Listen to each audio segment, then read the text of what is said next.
there fam, welcome back to my channel. But if it's your first time to come here on this channel, I encourage you to click the subscribe button down below. And of course, huwag mo na rin kalimutan na i-click yung tiny bell button for you to be notified every time that I upload a video here on this channel. So today guys, ipapakita ko kung paano ko ginawa tong very easy na everyday makeup look ko. Or maybe you can say, hindi siya pang everyday, pero pang everyday sa mga nag-office or with those people who are working, or kung may pupuntahan kayo mga meeting, mga ganyan, this is a very easy thing to do. And kahit pang estudyante, kasi very simple lang siya, hindi siya yung pang vava-boom na parang kakaiba ka na nag-makeup ka today. So I'm gonna share that, and also I'm gonna be doing the review of this. Finally, this is the 10 pieces na mermaid brushes that I got from Shopee dahil gustong-gusto nyo na ginagawan ko ng review yung mga mumurahing bagay na nabibili natin sa Shopee. So ito na yung mga mumurahing brushes po natin. This is only under under 200 pesos, parang 180 pesos lang siya. So if you want to know my thoughts about this product and how I do my makeup, very simple makeup, please keep on watching. Ayan, so as part of my everyday routine talaga guys, especially in the morning, nagsa-sunblock muna ako. Kailangan ko yung may SPF. So currently I am using this one kasi naubos na yung aking SPF day cream from Beauty Derm. So, ito yung ginagamit ko, guys. Ito yung Snail White. Ayan. Na meron na siyang SPF 20, PA+++, UVA, and UVB. Ayan. So, nilagay ko lang siyang ganyan. Very important kasi sa akin talaga, guys, ang day cream. Though, kung minsan, ito meron siyang a little bit na, parang meron siyang white cast pag naka-makeup ka na. Pero, anyway, hindi naman na ako masyadong nagpipicture ngayon. Pero, yun, mas kailangan ko ang SPF kaysa sa pagsa-selfie, okay? So, after naman ng SPF ko, guys, gagamitin ko naman itong Maybelline na Baby Skin Pore Eraser. Actually, matagal nyo nang nakikita to. Every time that I do my makeup, this is the usual na primer na ginagamit ko, guys. So, gagamit lang ako ng konting-konti lang. Parang ganyan lang. Yan. Mura to. Tapos yung mga pores ko talaga na-fill in niya. So, feeling ko hindi pumapasok sa pores ko yung foundation, yung BB cream, ganyan. Ayan. So, nilalagay ko na yan all over my face para masaya. Dahil nga, diba, nitong mga previous na months, parang talagang nag-suffer yung skin ko. So, hindi na ako nagpa-foundation ngayon. Bumalik na naman ako sa BB cream kasi feeling ko yung BB cream, meron siyang, it helps na hindi ako masyadong magkaroon ng breakouts, ganyan. So, I'm back with the eye white na BB cream. Eto siya, and I'm in the shade na light. Dalawang shade lang kasi to guys, yung light tsaka yung beige. Ang problema ko kasi sa light, ang problema ko sa beige, masyado siyang dark sa akin. And then guys, gagamit naman ako nitong concealer. This is the Fit Me from Maybelline. Ayan siya. Actually, nakabili na ako ng bago nito. And I'm in the shade 25 medium. Yun. Pero inuubos ko pa kasi meron pa siya eh. So, lagay lang natin dito sa under eyes. Medyo siya sa akin. A little bit dark siya sa akin. Pero, kapag yung susunod naman na ata na shade, parang maputi na sa akin. So, ito na lang kasi alam ko namang iitim lang din ako sa mga ginagawa ko sa buhay. So, gagamitin ko pa rin tong wet sponge, guys, na pang-blend para kasi wala talagang pang concealer dito or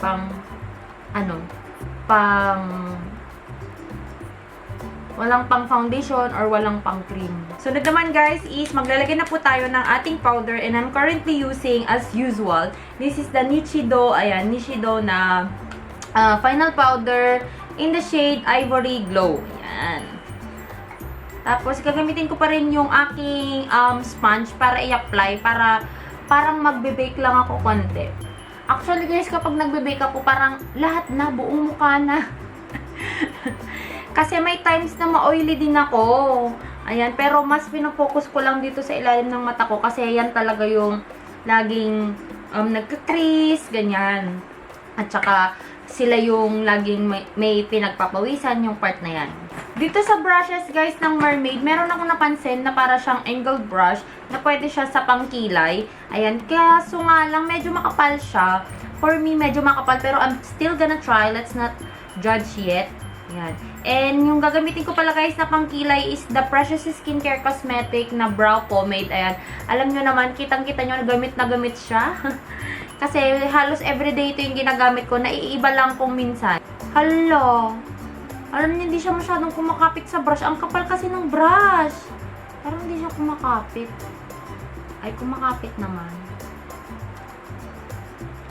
Uy, in fairness ha, malambot siya.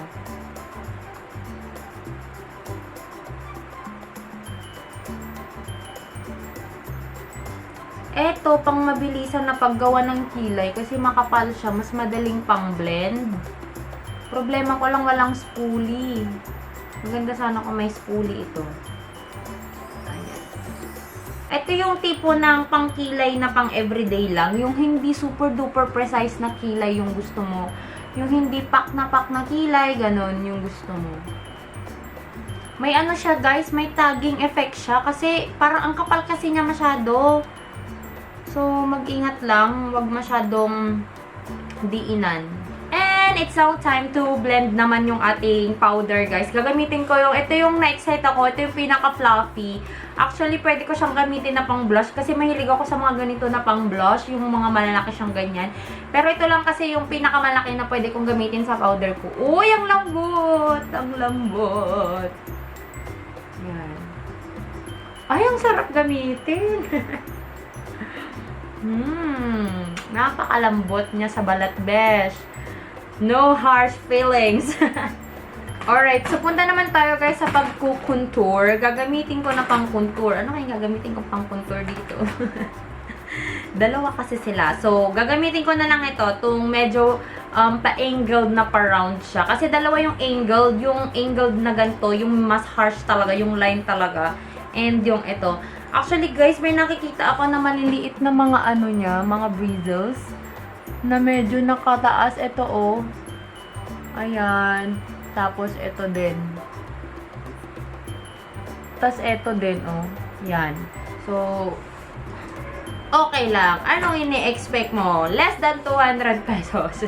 Ayan. So, ang gagamitin ko guys sa pang-contour natin is this Shiseido na contour palette. Pero hindi ko gagamitin yung contour kasi masyado siyang dark sa akin. I'm gonna use this one. This is the shape na shade niya. Ayan. Pang shape lang daw. So, ito yung gagamitin ko. In fairness, okay naman siya. Malambot siya kasi. Hindi masakit sa ano. See? Ang gaan pa man din ng paglalagay ko. Gustong-gusto ko tong ano na to, palette na to, kasi, ano siya, very pigmented siya. Yung color payoff talaga niya, bigay na bigay. So, worth it din. Sa lambot ng brush niya, guys, hindi dragging. Kasi meron yung kapag matigas, dinadrag niya yung foundation, dinadrag niya yung concealer, ganun. Ito, hindi siya dragging. And magba-blush naman tayo, guys. Ang gagamitin ko na brush na pang blush is this one. This is the pigmented. This is the angled brush. Ayan, na yung talagang harsh na angle niya. Pero parang gusto ko rin to. Di ko alam saan ko to gagamitin. Pero mas gusto ko tong ano yata. Itong angled. And ang gagamitin ko naman, guys, yung na-heat pan ko na palette from EB Pro na cheek set. Ayan, nahitpan ko na yung pang-contour. Favorite ko talaga to dati na pang-contour, guys. So, ito na yung gagamitin ko. This is the blush niya. So, ito, ano, may iba-ibang shade ata to eh. Parang meron. So, ito yung gagamitin ko. Actually, yung blush niya, malapit ko na rin siyang mahitpan. Alright. So, yan na po yung ating pagkakablend ng ating blush. Mag-highlight na lang tayo, guys. Konting highlight lang for this look. Kasi hindi naman talaga ako masyadong ma-highlight. Pero kapag yung mga tipo na pupuntahan ko, may mimita ko mga friends, yung parang gusto mong maging mas presentable, ayan, nag-highlight ako. And eto din, gustong-gusto ko din tong highlighter nito, guys. So, gagamitin ko yung fan brush na kasali dito sa set na to.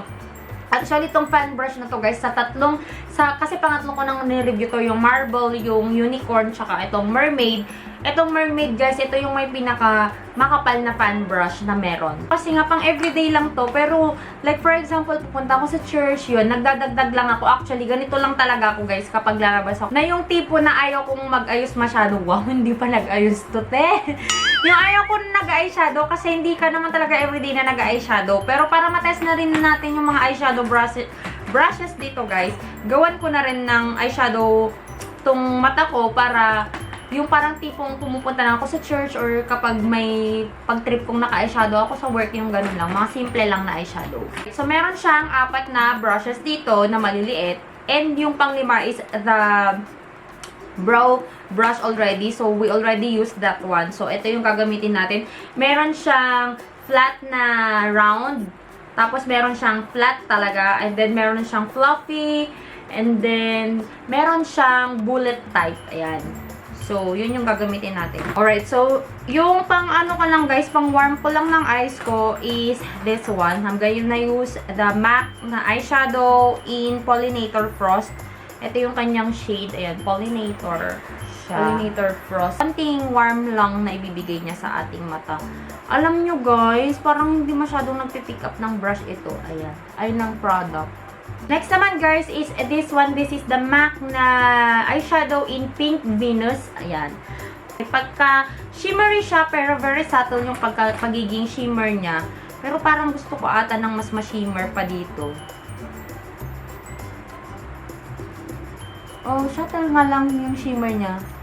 Yung tipong pang everyday lang. So, okay na ako dito, guys. Yung palang ginamit ko na brush, guys, is the flat na brush. Ayan. So, dahil ako, guys, okay na, actually, okay na yung ganito. Pero ako kasi, pag nag-eyeshadow talaga ako, gusto ko talaga may hint ng darker something dito sa outer V ko. So, we're gonna get again our Nichido na color palette. Ayan. Gamitin natin sa ibang paraan. Ito naman yung very dark niya, guys. Gusto kong gamitin dito sa outer V. Yung ginamit ko guys na pang-apply nung ating dark shade is the bullet type na brush. Ayan. And magbe-blend lang tayo naman gamit nung fluffy na brush. Yung ginamit ko din na pang-warm natin ng eyes kanina. Alright, yan na guys yung aking mata. Ayan, ganyan lang siya. Very simple lang siya. Pero gusto ko talaga may konting shimmer siya. So, I'm gonna use this one. This is the flat na brush niya, guys. Ayan, very, ano lang siya. Pero medyo makapal siya. Tsaka, hindi siya yung parang fluffy na brush. Ayan, medyo matigas siya kasi dense siyang ganun. So, ito, guys, kinuha ko tong EB Beauty Brick. Lagi ko tong ginagamit. Lagi nyo tong nakikita sa mga videos ko. And, gagamitin natin yung, dahil pink yung pinang-under natin, yung ito na lang. Ito siya na shade. Yung pink lang din dito. Pwede din yung gold, pero ito na, pink na lang. Panindigan ko ng pagiging pink. Ayan, nalagay ko lang naman siya dito sa gitna. So, mag-curl na lang ako ng lashes ko before I put on my mascara. Ayan. And ang gagamitin ko pa rin na mascara ko is this Fix Curl. Ayan siya. From Everbilena. Gustong-gusto ko to guys. Kasi talaga na-curl niya talaga yung lashes ko. Tsaka waterproof pa siya. And mura lang to, parang 180 pesos lang ata to, guys. Compare mo naman yung lashes ko dito sa dito, 'di ba? Halos walang ano tong lashes ko dito. So lagyan na rin dito sa kabila. So what I usually use na everyday, guys, is a lip tint. This is the Precious Skincare Cosmetic in the shade Sweet Love. Ayan. So actually lip tint lang talaga ako everyday, kahit iba-ibang lip tint pa yan, basta lip tint kasi easy to apply, tapos matagal siya matanggal. Alright guys, so ipa-finalize ko na lang tong look na to and I'll be back. Ayan, so ito na guys yung aking final look, and everyday usually naka-ponytail lang talaga ako. So this is what I really do. And yung eyeshadow ko, nadadagdag lang yan kapag medyo sinisipag ako na papuntang duty or kapag papuntang church, yun lang. Or kapag somewhere na pupunta ako na may meeting, may mga ganyan. So, yun lang. Pero, minus the eyeshadow, that's really what I do every day kapag yung mga tipong medyo masipag tayo mag-makeup. Now, for the review naman of the brushes, guys, that I have here, yung mga mermaid brushes natin, ilan lang yung nagamit ko. Actually, hindi ko nagamit lahat. Meron akong big brush dito na hindi ko nagamit. This one. Pero, in the set, we have here 4, is it 4? 1, 2, 3. Yeah, we have 4 big brushes, 1 fan brush, and then we have 5 small brushes. Ayan. So, dito po, yung nagamit ko lang is this one that I use for my brush. Okay na okay siya. Gusto ko siya. And parang gusto ko din siyang gamitin for my blush. Kasi gusto ko yung mga tipong ganito kapag sa blush, yung pang mabilisan lang. So, and yung hawakan niya, guys, malaki siya. So, parang mas mas ano sa akin, mas secure siya, easy to control kapag ganito kalaki yung brush compared sa sobrang liit na hawakan or sa sobrang payat na hawakan. And napansin ko lang, meron siyang mga konting tikwas-tikwas lang ng bristle, but what do you expect from something that is less than 200 pesos, diba? So, okay na yon, mapapatawad na natin yon. And then, I use also this one. This is the angle that I use for my blush and for my contour. Sa kanilang dalawa, wala din ako masasabi. Okay lang din siya. Ito kasi guys, kung mahilig kayo sa pagkukontour na talagang yung mga payat na pang contour na brush, ayan, maganda siya. And then this one, medyo naliitan lang ako for the blush. Ayan. So, pero okay na lang din. Medyo maliit lang talaga siya. Mas bet ko kasi talaga yung ganito ka-fluffy or kalaki kapag when it comes to my blush, kasi dun na naman po kasi tayo sa pagmamadali lagi. Ayan. And this one, medyo pa-flat siya na ganyan. Hindi ko alam kung saan ko siya gagamitin, guys. Parang pwede din naman siyang pang blush or I don't know. Basta hindi ko na lang siya ginamit because I don't wanna make things complicated pa. Ayan. And ito yung fan brush, like what I've said a while ago, guys. Ito sa tatlong brushes na nireview ko. This one, the mermaid, the unicorn, and the marble brushes. This is the pinakamakapal na brush, fan brush sa lahat nitong tatlong sets na to. So, ito yung pinakagusto ko sa lahat ng mga fan brush. Pero, ako kasi guys, ilang beses lang ako talagang gumagamit ng fan brush. Hindi talaga ako masyadong, hindi talaga ako ma-fan brush. So, probably I will be using this one for my, highlights. Para mas mabilis din yung aking pag-highlight. And then, let's go to the small brushes. We got here 5 small brushes. And pinilit ko silang gamitin lahat. Pero yung talagang gusto ko lang dito, guys, is this one. This is the bullet brush. Ito, sa mga bullet brush, guys, na nagamit ko, ayan. Sa mga bullet brush, guys, na nagamit ko previously, sa mga nabili ko na ng mga sets, mga ganyan from the Shopee, ito yung may pinakamagandang bullet brush, guys, kasi hindi siya yung nakakatusok ng gilid ng mata. So, ang sarap mag-apply ng eyeshadow. And then, maganda rin yung pagkakatulis niya. Ayan. Tapos, madali siyang i-maneuver kasi soft pa rin siya. Ayan siya. Very soft lang. And, yung isa pa na nagustuhan ko, ito yung kanilang fluffy brush na pinang-blend ko dito pinang-apply ko dito sa dito. Ayan. Pinang-blend ko ng aking eyeshadow. Nang i-blend ko pa rin. Kasi maganda talaga siya. Sobrang fluffy and soft. So, I can recommend this, guys, na gamitin nyo siya sa inyong pagbablend. So, okay na okay to. And then, eto na lang. Yung tatlong to. Yung kanilang pangkilay or the angle brush, guys, medyo makapal siya. Ayan. Medyo makapal siya. So, gusto ko yung lapad niya. But I don't like how thick it is. Kasi, mahirap mag-line kumbaga dito kasi mas magiging makapal yung pag-a-apply ko ng ko. So, gusto ko sana mas manipis lang siya tapos ganito siya kalapad kasi kapag ganito kalapad yung angle brush for the brow, guys, mas madali akong mag-apply. But with this one, I look at the brighter side in using this one. Mas madali nga lang siyang mag-blend. Ayan, kung pang-blend mo siya, kung wala kang spoolie, ganyan. But for the application, it's a little bit with struggle. Lalo na dito, kung gusto mo na medyo patusok talaga yung mata mo. Ay, yung kilay mo. Medyo mahirapan kang magpapatusok kasi nga medyo makapal siya. So, dapat i-hit mo yung line dito. Ayan, dapat i-hit mo talaga yung line, yung maliit niya, para yun yung pang-a-apply mo. So, medyo struggle lang doon. And with this one, guys, this is the flat na usually we can use in applying the eyeshadow here. Dahil siguro makapal na naman siya, hindi siya ganun ka-fluffy, so it's not that easy to put on. Parang pag nilagay mo dun yung eyeshadow, hindi mo siya pwedeng pang blend konti kasi mag-stick na lang siyang ganun. So, okay lang din. Okay na lang din kasi nasa na siya, nasa set na siya. Pero kung yung bibili ako ng ganito na quality, not really good. And with this one, eto, nagustuhan ko naman to, guys, sa pag-a-apply. Mas soft kasi to compared dito. Ayan. So, mas gusto ko siya. But anyway, you can still use this sa pang eyeshadow talaga na pang ganun. Yung pang-apply nyo dito na lang sa lid niyo.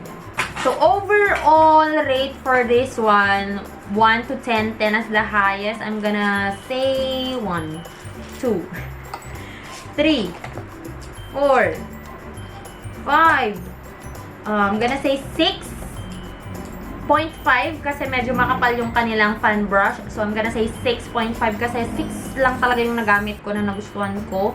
And 0.5 because sa lahat ng mga na-review ko na mga set na galing sa Shopee brush, mga nagaling sa Shopee, ito lang yung may pinaka makapal na fan brush. So, that's it for this everyday makeup look, guys, na very easy to do, and review na rin ng mermaid brushes natin. So, if you're interested to buy the mga Shopee brushes, I have made 3 videos already. This is the 3rd one. I got the marble. No, this is the 4th one, actually. We have the 10 pieces kabuki brushes na nireview ko pa siya years ago, and then we have the marble brushes, and then the unicorn brushes, and this one is the mermaid brushes. So, I'm gonna leave all the links in the description box down below, guys, para makita nyo kung ano yung mga masasabi ko before buying those brushes na sobrang mura lang nila sa Shopee. Especially if you're still starting, then you can use those brushes. So, that's it, guys. I hope you enjoyed watching this video, and I hope you follow me on my Instagram and on my Facebook with the name Joy of Mia, and I'll talk to you guys on my next one. Bye!